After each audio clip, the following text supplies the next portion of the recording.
Welcome, everybody, to the Tourism Hub podcast.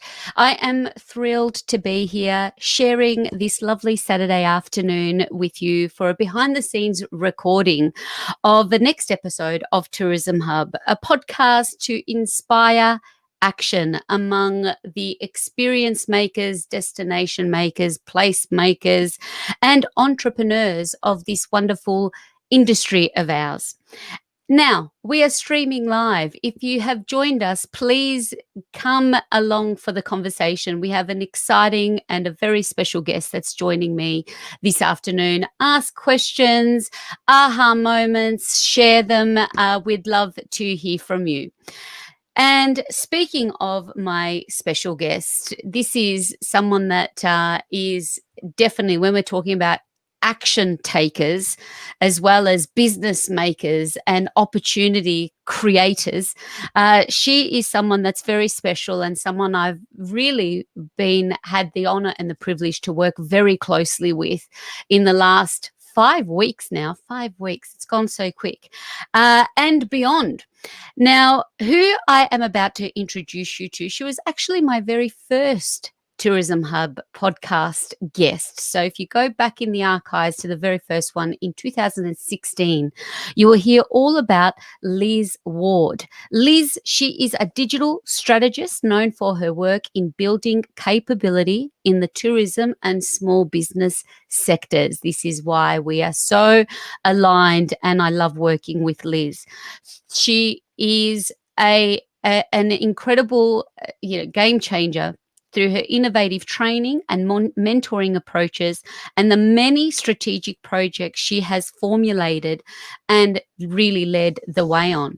Please, everybody, join me in welcoming Liz Ward from Tourism Tribe and Navii, Navii Digital. Hi, Liz. Hi, Desi. Hello, everyone. Welcome. Hi. Beautiful Saturday afternoon. It is beautiful. Even in Melbourne, it's beautiful. Liz is joining us. She's from sunny Brisbane in Queensland, where the land of the free. Yeah, relatively speaking, that is so true. That is so true. Really feel for you guys in Melbourne. My daughter's in Melbourne. We've got other team members in Melbourne, and I know it's a little bit tight for you guys down there at the moment, but it's looking better, isn't it? So that's awesome. It is definitely looking better. It's looking better, and hopefully that will stay like that. We just everything is all in the unknown, but we are waiting and seeing how things will play out. And that's why this is a great opportunity, really, to bring to the front positive stories and stories of hope and inspiration of what exists in our industry to keep going, and that this is not the end. This is the beginning. Whether it's a new beginning, that's okay. But I'm thrilled to have you join me again for the second time, which is wonderful, Liz. Now, to give everybody I've recently joined the Tourism Tribe and Navii Digital team. So I've been working with Liz for many years now, since the beginning, or even pre-Tourism Tribe. They've just celebrated their 5th year milestone, which is a fantastic milestone in any business. And it's been a great honor and a privilege to join the team there as their little chief navigator. And I wanted to welcome you, Liz, and really a big mission, I guess, for us at Tourism Tribe and extending to Navii Digital across to many small businesses is helping small business make the transition from small to smart. Tell me a little bit about your stepping into Tourism Tribe, your big aha moment that this is something that this industry to start with needs some digital capability to make that transition. So tell me about your motivation to really take that next leap out of your corporate life into Tourism Tribe to help the small business community of our industry. It's really interesting to reflect on that story because I'm a big believer in, and how I get my energy as well is bouncing off other people quite often. Some people are more introverted in their creativity and do really well to inwardly think things through, whereas I'm somebody with the right people around me. That's where I come up with great solutions, by bouncing things around and get more creative. And it's been fantastic that I've been able to take this journey in Tourism Tribe with my business partner, Fabian Wintle, who you've also interviewed. And Fabi and I were working together on a number of projects years back. And in fact, I was her client, if you like. She was consulting to us at the Australian Tourism Data Warehouse that I was running at the time. But we were actually coincidentally both presenting at a conference in Wollongong at the university there. We're having a cup of coffee at an awesome little coffee shop, and we were brainstorming about because we couldn't help, whenever we had a cup of coffee, we would brainstorm. That was the electricity between us. And we were brainstorming on how do you actually grow the business capability in the digital age of tourism operators when they are located in some of the most beautiful remote areas across the world and in Australia. And for them, it's turning the clock back 7 years or so, and even now today, internet access is not 100% reliable. Getting to getting so they're trying to catch up with technology and work out how to use it, and they are busy running their businesses, and then they get invited. The solutions that they had were being invited to a workshop maybe 150 kilometres down the road, or even a lot further, for a half a day or a day, and being, okay, you've done your workshop, back you go to your business, go implement all that, would you? That'd be fantastic. You'll be a much better business as a result, which is, when you think about it, is totally unrealistic. And we also know, and it's been reinforced again with the more recent research that we're getting from our federal government partners at the moment through the Navii business that we're establishing and have that great grant for. They're feeding us research really recently, and things haven't changed in that a small business operator, and 90% of our industry in tourism are small businesses, they rely on really trusted advice and lots of hand-holding and helpfulness, because they don't have a digital expert on their team. Of course they don't. They're jacks of all trades. So we're throwing around these problems and going, how do we solve this?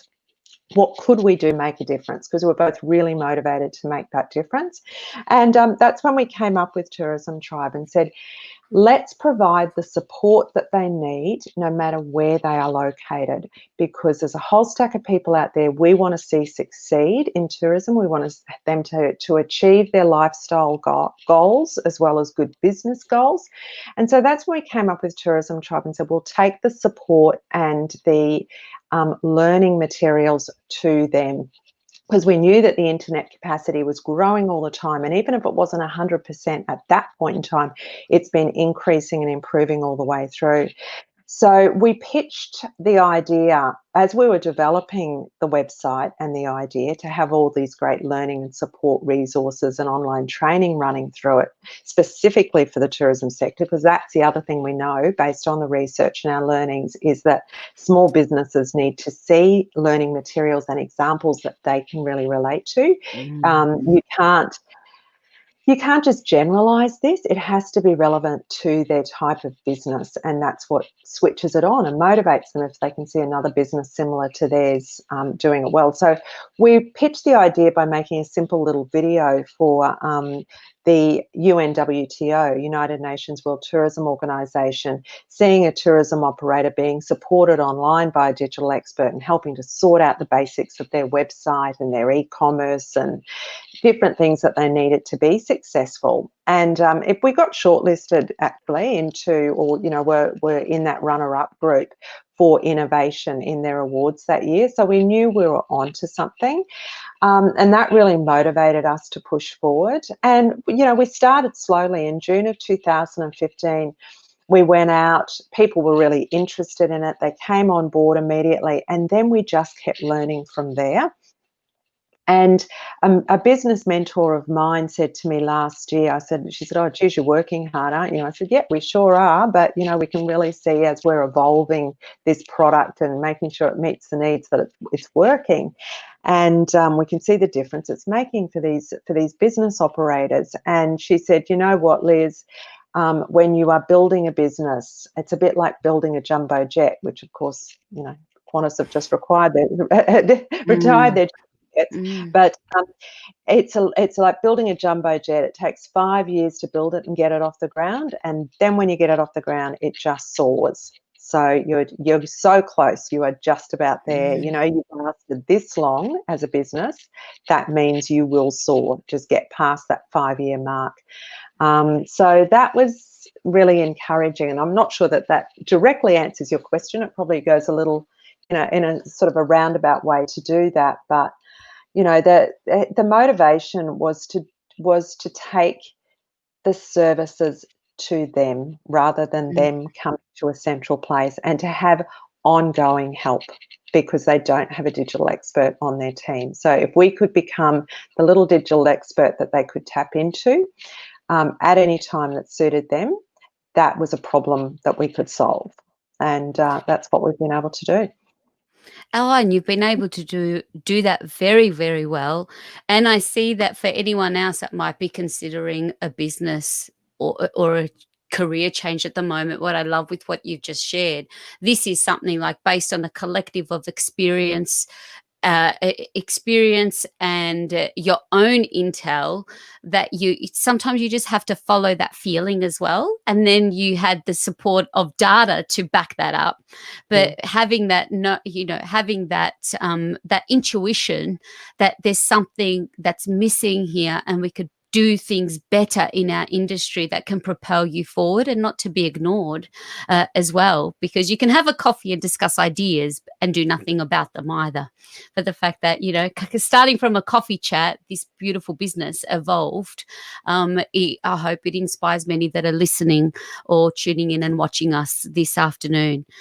Liz, when you talk, I might park the next question because something that I really admired about you is your ability to bring people together and bring people on a mission to move forward.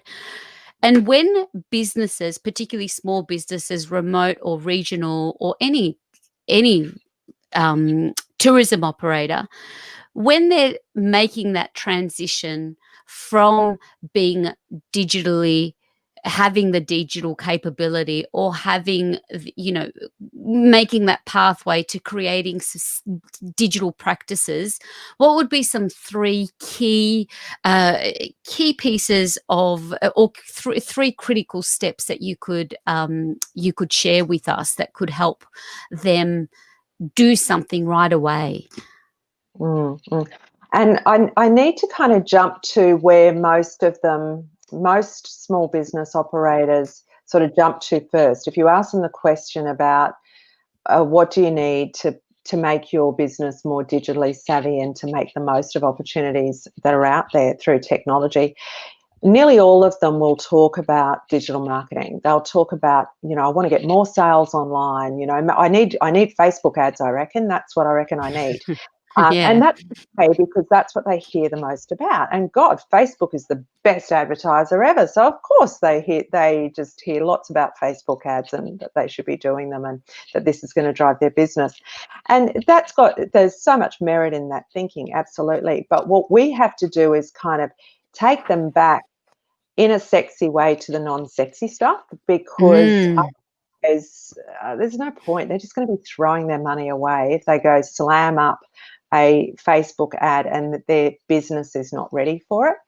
So we bring them back to some sort of core assets that they need to have in their business before they start getting on that, driving the leads into their business to convert them. So we bring them back to, okay, let's have a look at these assets. Have you got these things in place? Like, you know, first of all, if you're going to be exposing your personal data, your business data, your systems, more so on the internet, then let's just check a couple things about cybersecurity and safe password management. And people are like, oh, really? Do we have to go? Yeah, we do, because the last thing we want is for you to take a retrograde step and actually your business, say if your Facebook account gets hacked and you can't manage. And what if they then get into your other passwords, your other websites, maybe your banking website, because you're in the habit of using the same password across multiple websites? What if your website host gets hacked and they don't have a backup of your website and then your website's not working? So these are kind of the non-sexy things, but securing your business and making sure that it can be operable very quickly again should something go pear-shaped in the digital age is really important. So a couple of things in that space that we always recommend is safe password management, so getting onto a safe password tool. I use 1Password, and that works really well for me. People have their preferences and they've got to be, you know, comfortable doing it, but throw away the post-it notes and throw away the habit of using the same password, whether that's spelling your dog's name backwards or whatever it is, and it will save you a lot of time as well. And then, you know, look at basic cybersecurity good practice as well and tighten up your practices there. Then we look at that kind of next level of, so they want to do better marketing and get more leads into their business so that they can sell more. It's all about the bottom line, isn't it? You know, you've got to chase the money, go where the money is. But what about those assets now, the foundation assets that they need to have? So this is where we look at getting that core really stable before they start driving more people to their business. What are we talking about here? We're talking about their website as their number one marketing asset. This is now their shop front. Just even think about COVID anecdotally and through research reports coming out, we know that online retail has gone through the roof. While physical retail, of course, has suffered badly, the number of people who have switched over to online shopping since the beginning of April is incredible. PayPal has reported that their silver tech users, so over 50 years of age, they've had growth in that sector of people downloading PayPal like they've never had before. So even our older generation is shopping online. So this your website is, don't think of it as a pretty digital brochure. This thing has to work for you. It has to be your very best salesperson 24/7. So there's work that needs to be done there to get their product and sales pages really schmick and really, you know, make them more likely to sell for them. And so there's techniques around that. There's all the basics of their online presence. We want to make sure that they are findable on Google. And I'm going to quote you here. I'm going to steal your quote here, Desi. I love this quote. If you want to hide a body, look at Google, because no one is going to go there. That is the best quote ever. Yeah. So that's because we know that, and particularly in tourism, Google search, we say Google search because like 95% of the search market is used, a tremendous amount in people going through the research, planning and booking phases of their holiday making. So we've got to get that search optimization on their website working. We want their listings, their important listings that they have online, like Google My Business, really great. And we want to do some marketing strategy work with them as well. And now more than ever before, and I know that this is going to sit online for a while, this interview, but our COVID marketing environment is going to be with us for a while too. Yeah. And now more than ever is the time to be crystal clear about who your ideal customer or who your ideal guest is. So doing some good basic marketing work around identifying your target markets, which might be more local than they've ever been before, and who's your ideal customer persona, so that you can be clear about your content marketing that you want to do. So what content appeals to them? Do you need to tweak your product? Have you been through other research available to you, like your online reviews, like your TripAdvisor reviews? Go through and have a look at the gold nuggets in people's comments on Google and Facebook reviews and TripAdvisor, and do a SWOT, do a strengths, weaknesses, opportunities and threats review of those comments to find out how could you be tweaking your products. Have you got some ideas for packages? Maybe you could do some work with some other operators in the region to put a great package together to appeal to this ideal customer. Or maybe you've got some fine tuning to do and need to do some staff training. So we look at those basics to get the base really right. Then we teach them about marketing, the bit that they came to us for. Now their website Yes. is to receive all of these leads. But what about the people who don't actually end up booking on the website but are kind of interested, but what are you going to offer them? Because we know that a good conversion rate on a tourism website to convert a looker to a booker is 5%. What about the other 95%? What do we do to start to develop a trusting relationship with them so that when they are ready to travel, or so that you can keep your business as an option in their mind for the future, we want to do what's called a lead magnet. So we want to have some beautiful piece of content that they will give you their email address in exchange for, and we do work with them on that, so that, and then have their some email marketing automation triggered off the back of that, to aim to build a trusting relationship with them. Not an annoying relationship where they're going to get rid of that email subscription straight away, but one that is really in line with their ideal customer persona and what they're interested in. So then we're ready to run that campaign. Then we're ready to teach them about building a Facebook audience and getting that campaign in place, and they're ready to go. So there's a lot of steps in there, but I suppose if there were 3 key takeaways: secure your business and use a safe password manager, optimize your website, make sure that it is working, take an objective critical review of it, and particularly the homepage and the sales pages. Is it really great for your user, for your ideal customer? Develop customer personas that are right for this COVID market and work with your target markets, and then look at your marketing strategy in terms of the types of activities that you do in organic social media, content marketing like blog posts, email marketing automation, and Facebook ads. And that would be a very quick summary of the kind of steps that we would step people through. It is so important, and I love what I've written down. A looker to a booker is only 5%. So I think with it, from someone looking, and hello and welcome, Katrina Reynolds. She is the general manager at Yarra Valley Estate. Shout out to Yarra Valley Estate. Core business matters first to allow you to grow successfully. Well done, Katrina. Absolutely. Stick to your core. Fabi said it the other day when we were doing a training. You've got to, you're building a house. You've got to build the frame first. You've got to lay out the concrete before you go in and buy the beautiful furniture.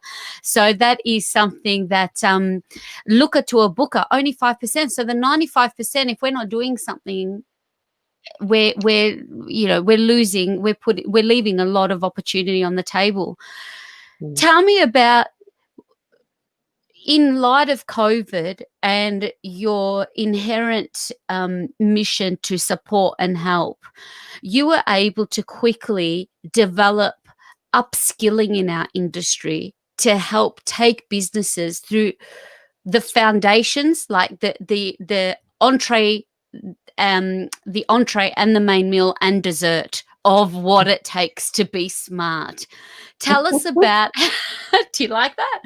Like that program really takes you through the 3 steps and more that Liz has just sent, because Liz has just shared with us. And even if you just do those things to start with, you are coming out leaps and bounds.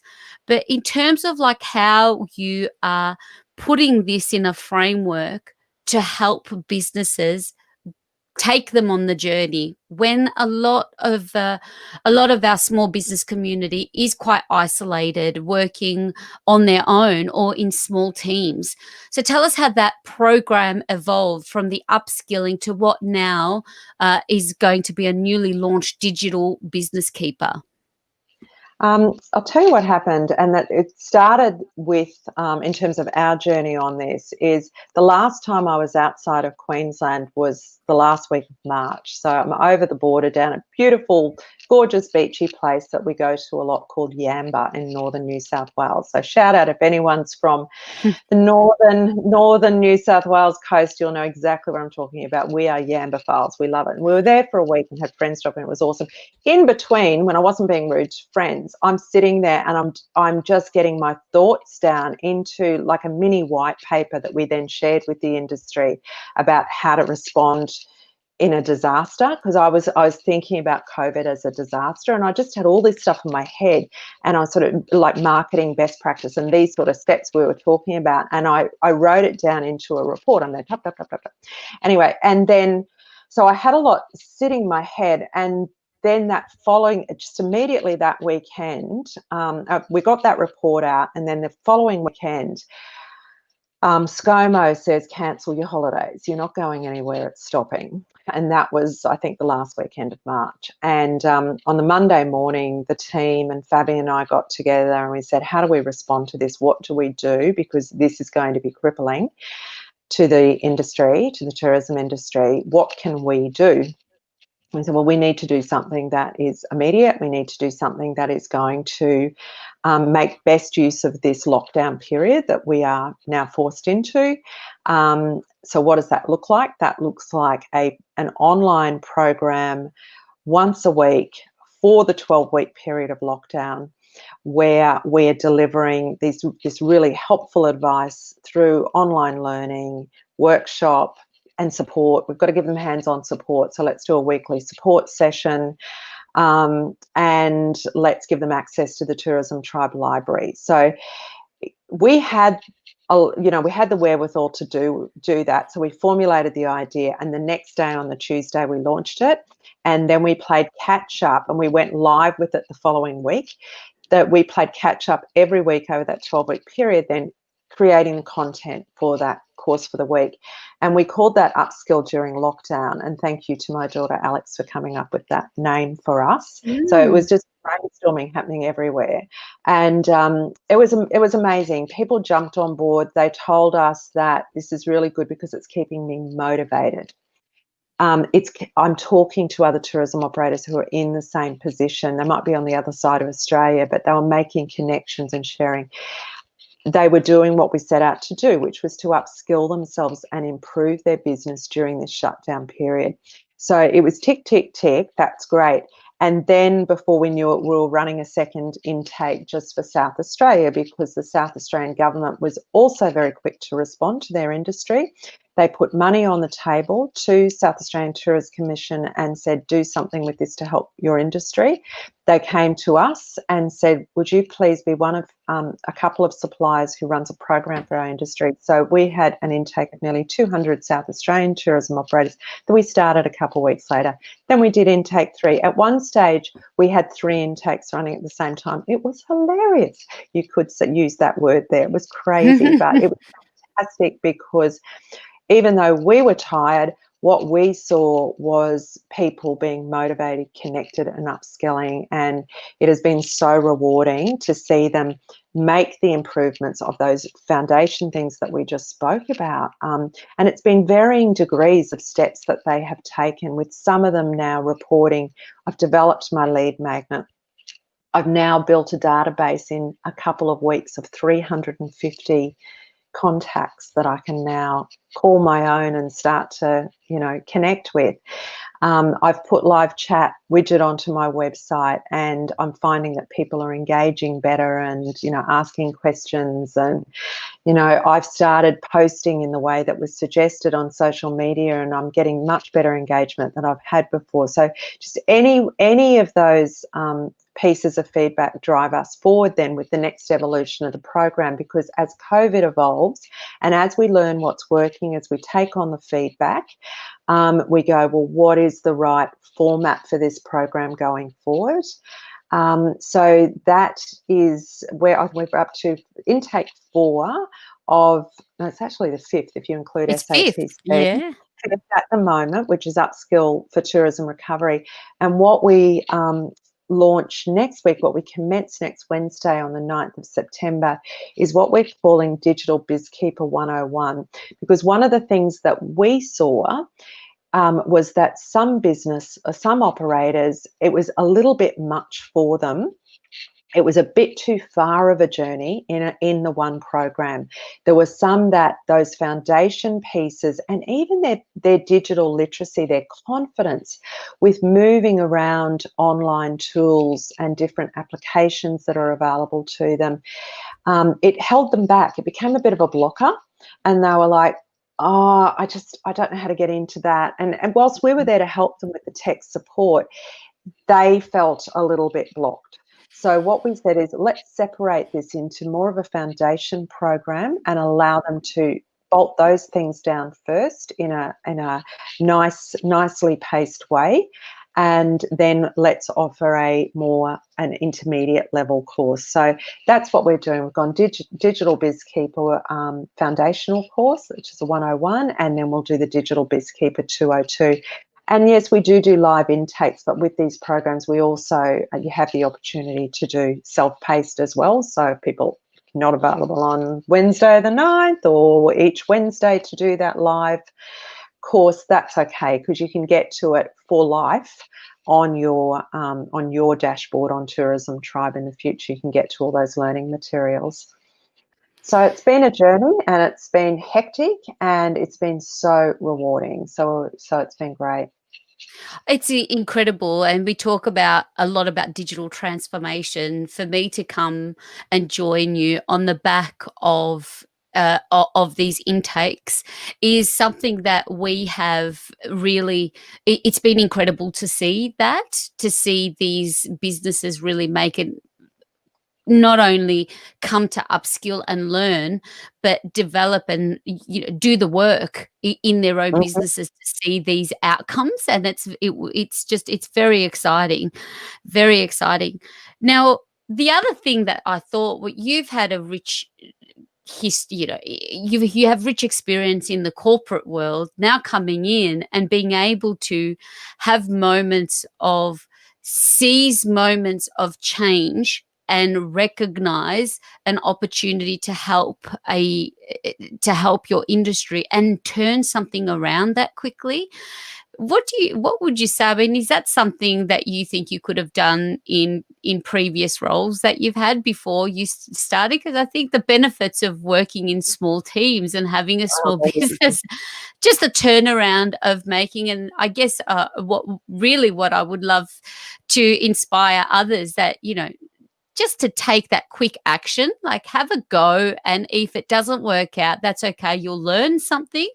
If you could talk to that a little bit in your experience, do you look back and say, if I try to do this at XYZ, like, yeah. I just, yeah, look, what's the benefit of having your own business, having all the risk, having to generate your own pay and the wages of others in your team? What's the benefit of that if you can't make decisions quickly? Like Fabian and I are the owners of our companies, well, our family trusts are, where the board of directors. So if you can't make a quick decision and implement it quickly, then, what's the point? That's why you've got your own business. Yeah. One of the reasons you have. And, I'm also on, I'm a fellow of Australian Institute of Company Directors. So I really understand the boardroom as well. And I understand good governance, and I understand risk management and all those sorts of things. And so that is intrinsic. When I make a decision, or Fabi and I make a decision, my brain is still there, but there's nothing holding us back from implementing straight away. I don't have to write a board paper and pull the board together for a presentation. We've just made that decision over Slack messaging. So that's fine. Yeah. But however, when I think back to my corporate life, there's no way it would have happened overnight. And it would have been probably 2 months of decision making and pulling the board together and assessing the risk. And I would have drowned in paper by the time we got there, and COVID lockdown would have been 3/4 over. So, Yes. Yes. what's the point, but those organizations that have that structure, there's a reason that they have them, and for governance, and to really look after their customers' interests, etc. However, in 2020 and in COVID, the culture of being quick to make a decision and assess opportunities quickly, and to fail fast, and to have an exit strategy, they've got to have them, no matter how bureaucratic the organisation is. And, we've seen some very quick responses out of government early in COVID, and they've been criticised sometimes because it wasn't quite right. But I tell you what, they moved quickly, and thank goodness that they did. And I think corporate boardrooms need to think about that and be led by that. Absolutely. Absolutely. I mean, you've just shared with us a big aha moment, but if you look at your career, can you think of that one thing that's created a real turning point for you, that aha moment that you look back and say that was the decision, or that was the turning point to the success that I'm having now, whether it's during Tourism Tribe or pre, something that really planted. Does something pop out at you when I say that? Yeah, absolutely. And how it came about, my realization of it had been sitting there. But you know how sometimes thoughts are sitting in your subconscious, but they haven't actually gotten through to your conscious mind yet. And I was asked to MC a Australian Chamber of Commerce women's conference in Brisbane. It was about women entrepreneurs. It was aiming at them. They had great speakers, awesome, and little old me being asked to MC, which was lovely. And it wasn't that long after we'd started Tourism Tribe, and I thought I need to tell them a bit about myself. And I thought, well, how am I an entrepreneur? What is that? What is that? And something dawned on me. I thought, oh God, this is new. This feeling of we cannot fail. And I had never experienced that feeling before.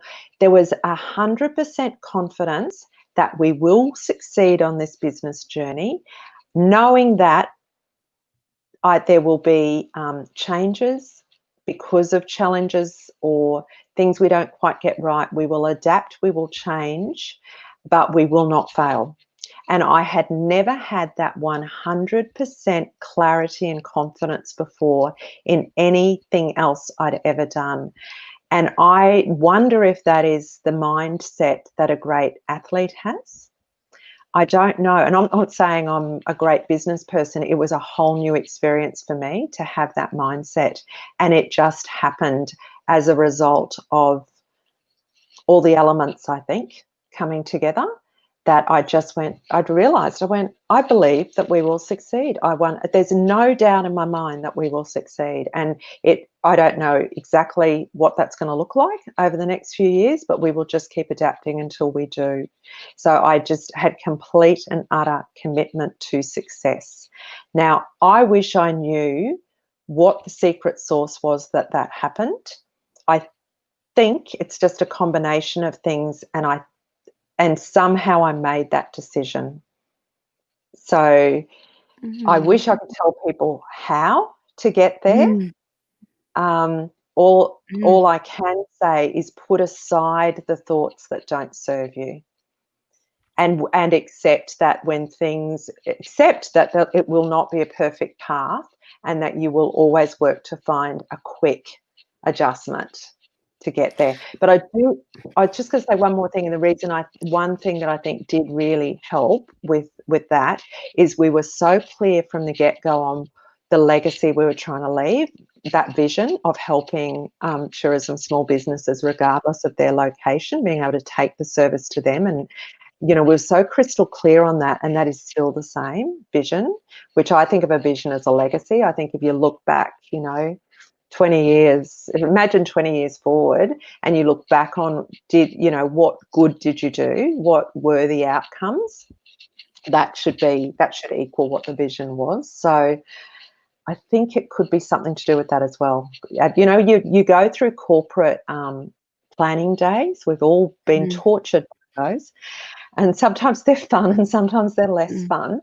And we create as a group visions, missions, goals. It's like, oh, and some people cringe as I'm saying this, going, oh my God.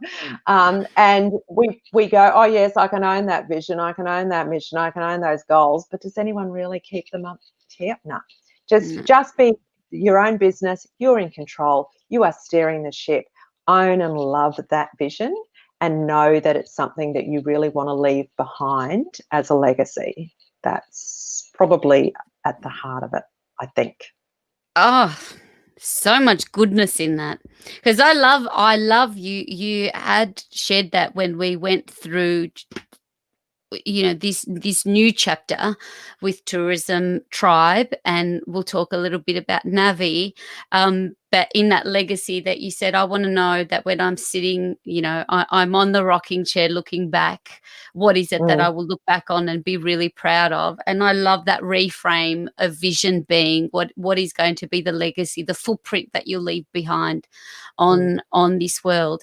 And what a powerful thing to experience. I mean, that's really powerful thing that you can remember this calling of we will not fail, like this empowering confidence that this is it, we're here to stay.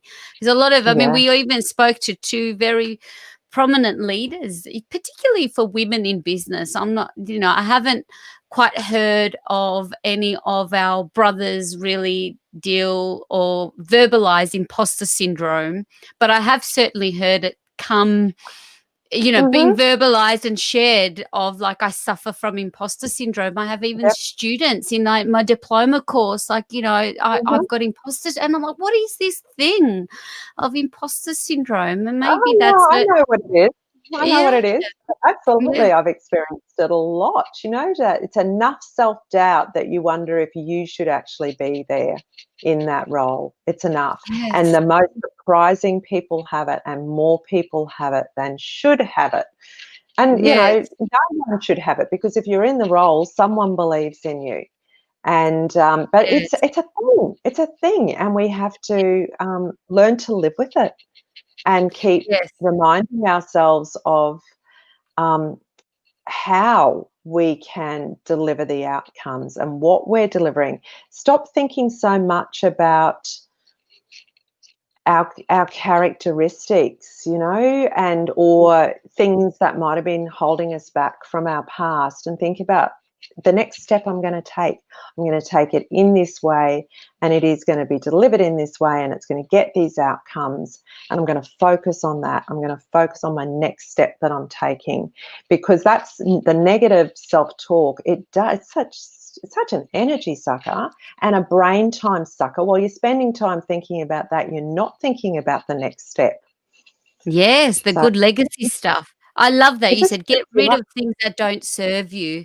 You've got to constantly declutter. And something that has just come to me now, I remember going with you to a women's event in Melbourne, and when I introduced Yeah, Yeah. you introduced me, and then I used the word like, "What do you do?" We were in conversation. You introduced it, and I was, "Oh, I'm just a trainer," and you kind of whispered over. You never put the word "just." You're not just that.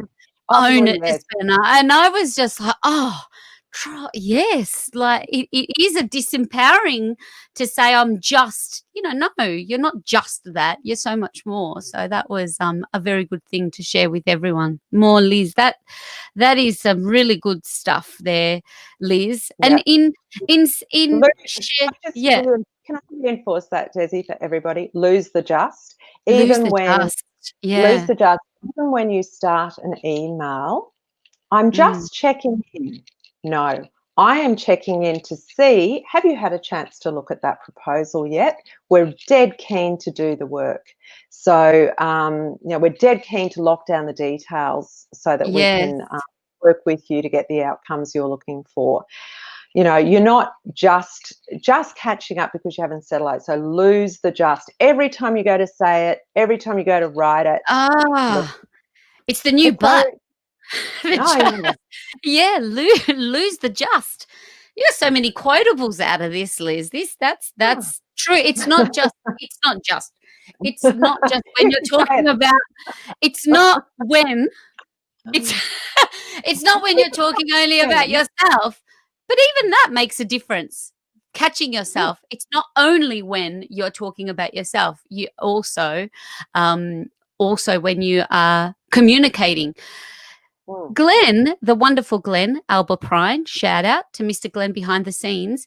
This is another organisation you are on the chair and do some great work with at the Women's Chiefs of Enterprises International. You're still That's heavily right. involved and do a lot there. I am, yes. Yeah, I'm still on the national committee. I headed up the Queensland chapter for the previous 2 years, and I've been involved for a while. They're a fantastic organisation for professional women. It's mostly business owners who are the members, and also leaders in their industry in there as well. And we have chapters across Tasmania, Victoria, New South Wales, and Queensland presently. And it's connected globally. That's what's and its founders and its foundations, where it comes from, is really, really amazing roots where it comes from. So it started as out of France. And it was started by a group of women who were left to run the family businesses because their husbands either didn't come back from the Second World War, this was 1945, or were maimed. And so this is FCN, Femme Chef d'Entreprise Mondiale, so women leaders of the world. And they said, gosh, this was the lean in. This is women leaning in. They were going, we need to learn from each other. We've never run a factory before. What does that look like? So they became great textiles managing directors and ammunitions factories managing directors and all sorts of different businesses that these women had to take on as well as run the family. And so they said, we need to share our experience. We need to learn from each other. So, and that holds true, still, doesn't it? Of course, as humans, we learn from each other. If we either have the attitude that we want to share and learn from each other, or we don't. And there's a lot of people out there who appreciate that.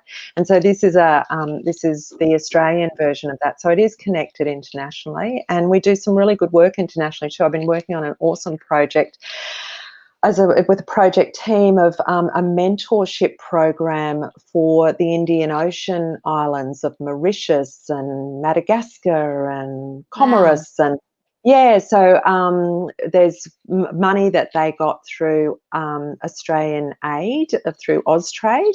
And so that's given them a bit of money to start up this mentoring program. And now we've taken it to digital. So we've developed content that is going online inside a learning management system, and they're going to do the mentoring but use this online learning content as well. So I've been helping them out in a project team out of Australia. with some friends like Andrea Plawitsky and others who have been helping them to put this together. So that's been great too. So there's the internal kind of Australian piece, but then there's how we externally exchange as well.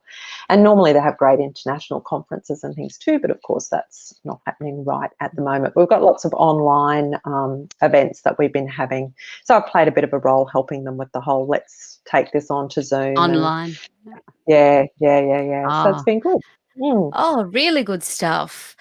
Mm. When we talk about, I mean, this is to also add a layer of learning from challenges that we and yourself have experienced. Is there anything just like the aha moment that you can go back to a time where you were challenged and share with us, how you overcome how you overcame that, if that's something that you could share with us? Could be anything, just to give some people hope of how, I have, that they can think, how would Liz handle this if they can tap into a strong leader's shoes? Is there something that comes to mind by way a first that you experienced that challenged you, and the steps you Yeah, took to overcome it in business and in your career? yeah. Well, as a leading an organisation, and you've had years of having, it might be a few bumpy roads here and there of getting the support of your shareholders and board on the strategy that you want to take them down. And you've got to work hard to convince them of those things, and what's the rationale, and now I need the funding from you, and can you keep them on the journey with you? And been doing that for quite a few years. And it seems to be inevitable that that CEOs have an expiry date when it Mm, comes to their board or their shareholders. There's that looking for newness, looking for freshness. And I'm not saying that's exactly what happened in this situation, but certainly the ability to keep them on the strategic pathway that I had all of a sudden became a lot harder. Now, what I learned in the previous years that I want to share with people is I really became to understand what groupthink was all about, because what I saw is with a good number of shareholders around the table, and not just in the boardroom, but then in daily life as well, when you're trying to get their support and you're sharing with them options and information. I always found that if it was one that was what I would say was in the naughty corner, so I had them in my mind, they were in the naughty corner. It's like I'm going to have to work them really hard to get them back yeah. on side, them loving us. That was okay. When you got two in the naughty corner, that's when you had trouble. Because what I found is that humans, when there's a group, if you get more than one who's got a strong view on the direction that people should take, that's when others will follow. So it's just a tip when you're working with groups and boards to try to deal with things. When you see that one person's got a problem with something in the group, don't ignore it. Deal with it, and deal with it with the whole group, rather than letting them go off the side and create a faction that then they'll mount support for. And in fact, I was watching this awesome episode of forgotten the name of the show now, science show on the ABC, used to be on all the time. It was awesome. And they had this experiment about groupthink, and they had goldfish in a tank going down this narrow tank, and it had a Y on it, to split off. And when just one goldfish took that alternative route, say route A, the others didn't follow. They went down the other way. When two goldfish went down there, more would follow. And I went, there you go, from goldfish to human, Mm, it's the same. So what happened was the losing faith in my strategy. And, well, maybe we better get a consultant in to check this. Maybe we better uh-huh. consult to do the whole review. And I thought, Mm, it was an aha of, here we go. It was face yeah. palm stuff. Yep, This yep, is not, yep. we're in for a rocky road here. And Yes. right at that split second, I knew that I will need to exit, because there's really no better, that will be the best outcome for me, will be to exit. But I don't want to go Yes. yet, and I'm not going to go Yes. yet. No one's asked me to go. So I'm going to work with them, and I am going to find the best possible outcome for the team, for the customers, and for this business. So I stepped in there for like 18 months. I worked through the new strategy. I worked with the rat bag of a consultant. I Mm. worked with the shareholders and the narky ones. I relied on some beautiful people around me and my team that were Mm. just, I didn't lean back on the team, but there were a couple of team members that they just, just a little bit of lift Mm. off through what was a pretty, hard thing personally to get through. And, there are a few tears, there are a few nightmares and all of that kind of stuff. It's hard. It's really hard doing something Mm. like when you feel like you're being judged really closely. And they talk about imposter syndrome. It's not imposter syndrome at that stage. It is pure raw judgment. So Yes. so if it's not pure raw judgment and you feel like an imposter, don't worry about it. Yeah. Just think Yeah. about the next step. So Yeah. it was the aha moment was, yep, I will be out of here, but I'm not going yet. I'm going to Mm. try. I'm going to shine here, not because of my ego, because of these other things that I was really committed to, and particularly the people, particularly the team and the customers. I just thought, can't leave them high and dry. And so really worked through that. So it wasn't easy. And I think when people go through crises in their careers, in their roles, in their lives generally, in personal lives, you can't expect them to sail through it. They're probably a psychopath if they can. It's so if people are having a hard time, they are having a hard time. And I don't know that it's really hard to say, we'll do this, this, and this. It's about, but maybe if there is, what's the tip? How did I do it? I suppose I didn't cave into that feeling of it is, it's about me. I said, no, it's not just about me. It's about, they don't like the strategy I've taken them down. They don't like this and that. Yes, I suggested that strategy, but they made the decision on it and voted for it, so it's a whole Yes. range of things. And come back to your job. What have you been hired to do? You've been hired to be the navigator and to help. So stick to your job. Keep doing your job and do it the best you can do it. Because if there was one thing my ego was trying to do, was to walk out of that role with my head held high. I Mm. definitely wanted to do it with a level of dignity. Dignity Mm. was really important Yeah. to me. And I think Yeah. from an ego perspective, it was the only thing that was important to me. Was Yeah. I just wanted to feel dignified about how I carried myself through it. So I guess it's what's important to you, working that out. And but no, it was a bit of a yucky time, but you know what? You've got to go through them. You've got to get the scars.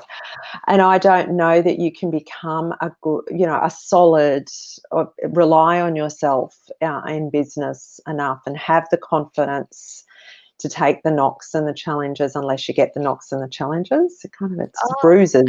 absolutely. Absolutely. Mm, And thank you for sharing that, Liz. And what I hear, and the more I get to know you, in even in light of what we were speaking earlier, it's having your own personal set of value system, because when you believe in something, you believe it. So seeing this group of goldfish that are going and the others are following, that what I'm doing here is important. It is what I'm here and hired to do, and I'm going to finish the job, to be mm, able to have that word resilience when you're faced with challenges, with whether mm, it's a COVID or just human interactions that can come into play. mm. That can put a hurdle in front of you. But that is some really good things there for people if they're experiencing any type of conflict or not reading from the same hymn book because I know a lot of organizations, I mean, you can imagine what's happening in a lot of organizations at the moment in navigating change,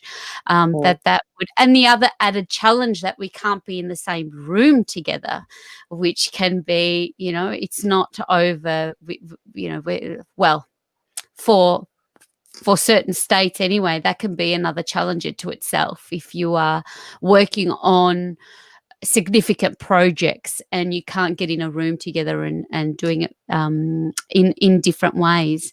So thank you for that, Liz. I guess now a new baby's come on board, Navii Digital. You've had to and I love what you shared with the mentor that said you get one jumbo jet flying, getting more in the air should be. You've grazed your knees and you've had the learnings of one that you can model onto another. Tell us just a little bit about Navii Digital and now launching a second business. Yeah, it's exciting. So we're pregnant. I think we're in about the second stage of pregnancy at the moment. Yes, that's a good way of putting it. Haven't quite given yet. But yeah, this one will be easier than the first one.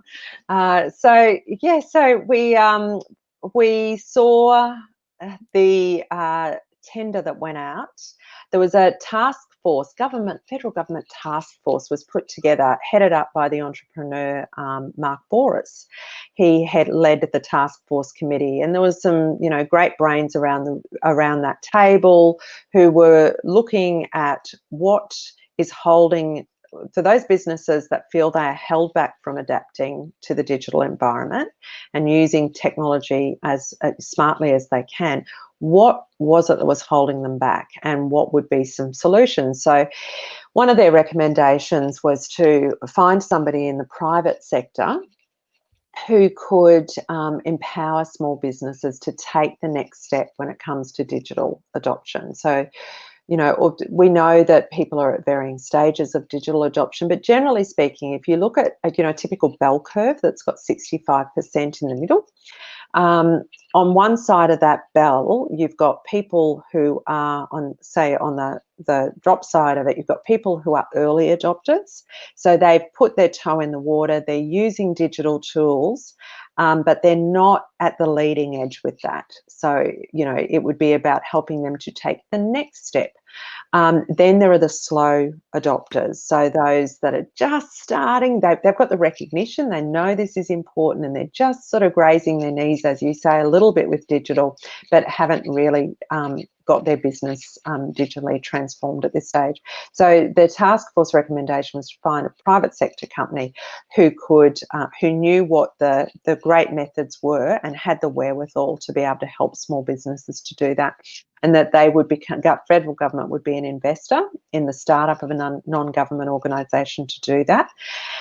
By providing 50% of the funding for the first 2 years. So essentially it's a grant fund. So we applied for that. We wrote a story about what we'd done in the tourism sector with Tourism Tribe and spoke about how we would be able to translate a lot of the intellectual property, the methods, the content that we have across to a new government organisation for small business generally. And lo and behold, knocked me over with a feather.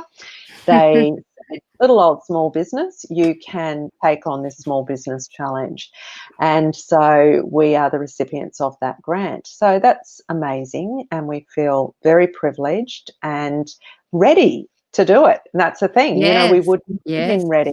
Even a year ago, I don't think we pitched ourselves with the confidence that we did. It wasn't hard to pitch. It wasn't actually doing a sales pitch. It was just communicating clearly what we could offer and how we would do it. And that was always, if you communicate clearly and tell the audience what it is on their terms in the way that they need to hear it, then your success with that communication is much higher. And so that's what we did. And so what we're doing, we've established this business called Navii, and Navii, so navii.com.au is the website. And like I said, we're just pregnant at the moment, but in a couple of months will be some amazing services there for small business. And what we're going to do to help small businesses to take that next step, whatever it is. They may be down this end of the spectrum, it's just taking the next step, because every step you take with technology adoption builds your confidence, and it is a step forward. If you take one step a week, that's 52 steps in a year. My God, you'll have a lead magnet and a marketing funnel in no time to do that. You'll be at the top of the tree. So that's our job. So these services are going to be, we're going to take you on a user journey where you will come into a house that is like a business like yours, and you will open the rooms to different types of digital transformation for a business like that. So there'll be one that's about sales and marketing, and it will show you the tools and the processes that a small business like yours in your industry is using. It will tell you the benchmarks about what it cost them to do that, what the effort was involved, what have the benefits been for them, so that you can imagine what it's like for yourself. You'll be fully informed and see examples of businesses you can relate to. The other room you'll go into could be about having smarter business processes. So have you got those foundation things better down? Like, what is the security and backup processes and safe password management processes they're using? What about integration between their bookkeeping and accounting software and their customer relationship management system? What does that look like for a business like theirs, and how is that benefiting them, and what were the costs of doing that? And all the way through this guided journey, you will be able to tick a list and say, I'm interested, I want to know more about that, or I've actually already got that in place, but I'm interested in this. So you're building up a little bit of a profile, a bit like walking through IKEA, through the different showrooms, and you've got your clipboard and you're marking it off. And so when you come out of the house, then we're encouraging you to take the next step. And how we're going to do that is we're going to email you immediately with a package that includes links to free resources that will be of interest to you. So as opposed to we know you can get lots of free resources on the internet, but as opposed to going to a supermarket and everything's everywhere, maybe it's not even in sections and it's all confusing about, well, I think I need to know something about SEO, but what is it and what does it look for my business? Rather than just give you a whole stack, it'll be a nicely curated list that is just right for you based on your profile. We're also going to offer you a free 15-minute consult with a digitally qualified person who has passed our tests as an expert, and will be able to guide you to your next step, and they will have an understanding of your industry. So if you're thinking, yeah, I could do with having a chat with somebody and just say, well, what is the most next important thing for me? I can see I should really do some work on my website. I don't have anything really optimized when it comes to e-commerce, or I need to know more about social media for my marketing. What should my first next step be? So that expert will be able to listen to you and help you make that decision, and then further guide you to services and help that you could get. And so we will have the BizKeeper course on there. We will have other things that will be great services to help you, and we will have guidance to free resources as well, and support options too. Like if you would like to be able to tap into a digital expert in an ongoing sense for a few months to help you, we'll make that offer to you as well. But the thing here is a guided journey with support along the way, because we know that is what business operators are telling us, that they need somebody just that they can tap into, and somebody they trust to be able to help them with that advice. So it's pretty exciting. It's going to be different to what anything else that is out there, and it's certainly the last thing it is going to be is a big resource library and learning management system. It's going to be much more guided than that. So it's going to And be fun. collaborative, right? And collaborative, really finding the right people and connecting Yeah. them to the right people. And speaking of advice, and keeping track on time, your best advice that you've ever received, Liz, is there something that you can talk to about, a mentor, someone that's given you some excellent advice Yeah. that you'd like to share? Yeah, I will. It was actually a bit of a turning point or a decision-making point in my career. And I was working at Tourism Queensland at the time, heading up their digital area. It wasn't called digital in those days. Didn't use the word digital in those days. It's winding the clock back. But Yeah. I was heading up online services and Mhm. distribution. And I was talking to my boss, a lovely man called Alex Duval, who was the general manager for marketing.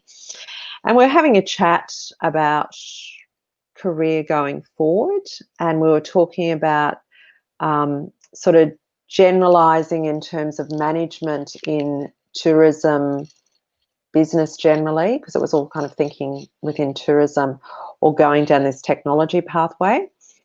And his advice to me, and he was pretty clear on it. You know, some people give you options. He was pretty clear. He said, "You're going to do much, much better, in my opinion, if you have a focus, be known for something in particular as opposed to general," which of course was technology for tourism, and marketing technology for tourism, which of course we now tend to refer to as digital technology and digital marketing.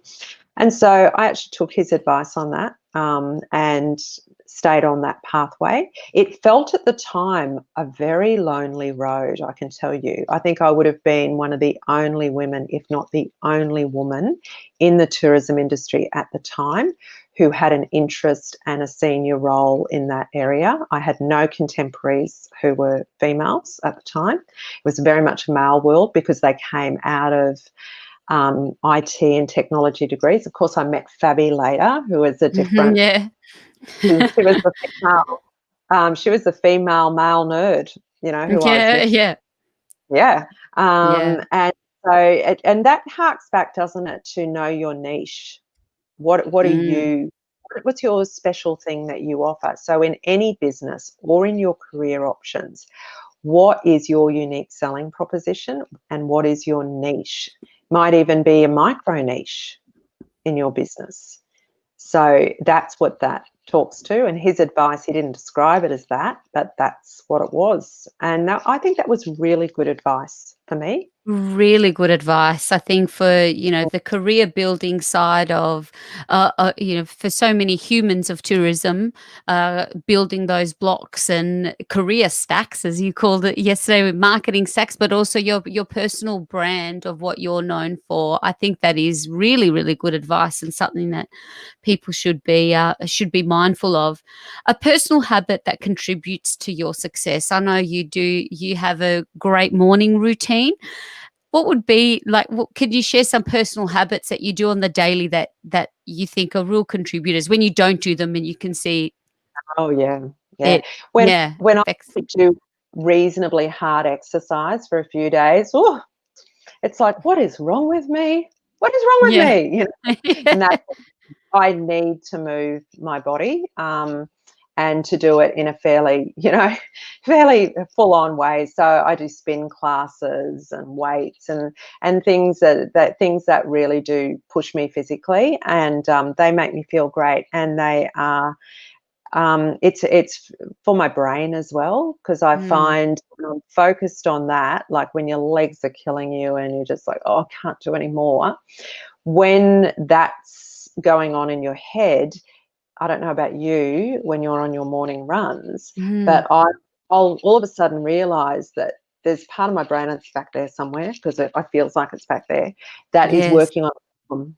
And it will quite yes, often be it will be a work problem. It could yes. be yeah, challenge that we've got trying to work out the priorities, or working on a strategy, or not happy with something, there's something we've got to get right with a product, and it's percolating, That's and so then it will true. pop. I've been saying that a lot lately. Like I was thinking on my run this morning. I keep saying that lately in a work context, Yeah. not realizing that, yeah, that's you're just working on stuff while you're moving.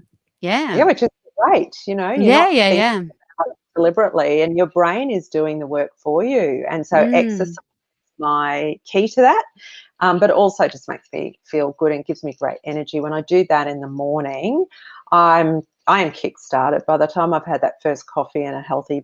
brekkie, I'm like, "Yep, ready to Yeah, go." bring it on.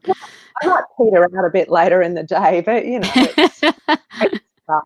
I'm not, you get these people who are very much, you read about entrepreneurs only need 4 hours sleep, and Yeah.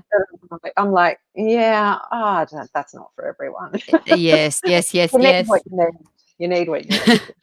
You need what you need. And now you've got a gamut of internet resources. If you could say one that you really love and you like really helps you, stay organized and keep everything intact, what would be an internet resource that you really love and your go-to?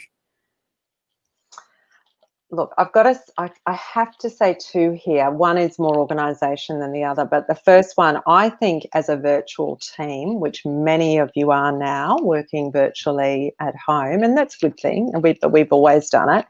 Our morning stand-ups over Mm. Zoom are vital for the team to motivate each other and to have that physical connection. Even though it's in 2 dimensions on screen, it still works. And it gives you, and it's because you're at home too, you guys ought to have found this too, because so many people are meeting on Zoom or Teams or whatever. You're seeing into people's homes, so you're getting insights into their lives, and it's great. So that morning stand up, wherever you are, walking the dogs, whatever, just connect each morning with people in your team. And whilst we're all like Zoomified out, Yeah. it's a great for that. And then the other one, I reckon Yeah. Trello.com. So just Yeah. organising team collaboration on organisation. So you can organise anything on that. We're running the Navii planning on that and sharing that with our federal government team who we're liaising with in Canberra. So they have complete transparency over our product roadmap, the priorities for the month. So we do our planning in it, we get clear on that, and they've got transparency. So I love that because nothing is a surprise to them as our investors. And so that's awesome. And then we use it, of course, in Tourism Tribe for planning our daily tasks with the team. So Yes. everyone can see what each other is working on. And people, you can use Trello for anything. So Trello.com, and it's really easy to have a free account with Trello. You don't need to sign up for a paid one unless I think it's 10 team accounts, then you need to pay. So it's a great one. Brilliant. Now, a book that you would recommend. You shared a book that you've listened to. You like to listen to books. What's the latest book that you read that you really took some good things away from that you would recommend to our listeners? I think a book for the digital age that reframes elements within your business to sort of it's about bringing clarity about what's important in business and seeing how each one is an asset, and how to really optimize it as an asset is called 24 Assets by Daniel Priestley. So he's written a few books, and I found that I listened to it as an audio book, and it works really well as an audio book too, because you're breaking it down into each asset. So he looks at all aspects of business, and goes into technology assets as well, like your website, like your customer database, but also into non-digital assets as well, in terms of your relationships, your partnerships. So he segments it down. So people who like to be able to see each part of how they work together, I think he describes that really well and reframes for the digital age really nicely in business. So I'd recommend that Excellent. one. Good one to look out for.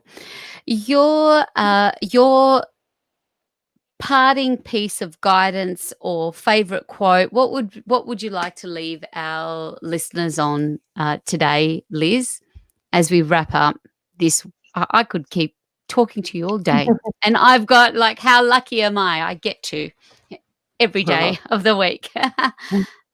Um, Look, I always tell people to do what they love, and particularly to tell their children to do what they love. Now, there's a flavour over that now with COVID, and because what does that look like? If you're an airline pilot and now you're an orderly in a hospital, because that's the best other job you could get. And you've got to take inspiration from these people. So I was listening to it because I always, when people ask me this question at the back of podcasts, I always say, tell your children to pursue a career doing what they love. And my 3 children have done that. And that's fantastic. And they've got their jobs in COVID. Yay. But because, and you go back to what you love doing as a child, were you playing shop? Were you making mud pies? Were you organising the netball team? What were you doing that gives you clues about what it is you love to do, to help you find that thing? But then I just need to add to that, in COVID, obviously, people are having to jump into things just to get a job. If you're in an industry that hasn't been able to keep working. And I was listening to this fellow, it was awesome, just the other day, who has gone and got this job as an orderly in a hospital. All he wanted to do as a kid was fly planes, and he's been a commercial pilot for 30 years, and he applied for 30 jobs, and finally this private hospital said, yep, we'll take you. And he's so grateful for that job, and he thinks he says, I'm doing really important work helping these people in the hospital and in theatre. And isn't that inspiring? Yes. And what is that journey going to look like for people? How are we going to cultivate love for what we're doing, even if we are not in our ideal job? So go back to the aspects of what it is you like about things within that job. What is it that ticks the list for you? So you might be a great organizer, you could be a great communicator, you might like structure, you might be really good at quality and process. Those things exist in all industries. So try to find that within another industry. And I know we're in a really tough time, and that's there's some idealism in there, but we'll come through this. We absolutely will. So we have to make the most of every day. And I would say that I'm finding myself at the moment, when I think of my attitude for the day, which I'm not I don't do all the time, but I tell you what, yoga is great for this, because quite often you'll think, what am I going to take with me through today, or what am I thinking about for the next few days? Gratitude, such a big one. We've got to be grateful for what we do have, rather than focusing on what we don't have at the moment. And that's going to give us strength through this really hard time. Now more than ever. That is how beautifully articulated, and what a wonderful way to wrap up an inspiring episode with the wonderful Liz Ward. Liz, thank you so much for taking the time. I'm deeply honoured to be working alongside you and Fabi and the incredible team at Tourism Tribe and Navii. We haven't, like we said, we're still gestating, and there's some really great work to be done to serve. And I've landed with very like-minded people, which I'm deeply grateful for. Now, it would be remiss if you would like to jump in and get a taste of what a training and the education. You can see how Liz is so incredibly, forthcoming with her knowledge in sharing. There is some free training that Tourism Tribe is running on Monday and there's some free courses available if you go to the Tourism Tribe website. It's tourismtribe.com/free courses, and that is something that you can join on and join us at 1:00, a little lunchtime hour of power, and you can get to know more of how to work smart in tourism with your marketing, and also get to know more about the digital business keeper that is launching on the 9th of September. So to find out more about Liz, you can look her up on LinkedIn. You can go to Tourism Tribe. She's all over Instagram, Facebook, and we'll put all of those handles in all of the show notes that will come with this podcast. Liz, Such good stuff around legacy, around losing the word just, around, starting with becoming smart, from securing your business, from looking at your SEO and your e-commerce solutions, and get down to the foundations of looking at the personas of your customers, because most likely they've changed as in this current environment. And that's something, not just because we're forced to change, it's always good to stay connected with the most important people of our businesses. So, and more than anything, sharing with us to be grateful and really doing what we love and cultivating the love for what we're doing in maybe in environments that might not be the ultimate dream job right now. So that is I've filled my paper with notes again. How lovely to spend a Saturday afternoon being inspired by a leading lady of our industry. Thank you again. Safe driving to your holiday, and we'll catch up, no doubt, on Monday. We will. I'll talk to you on Monday. Thank you so much for listening to me. Thanks, Jessie. Thanks, guys.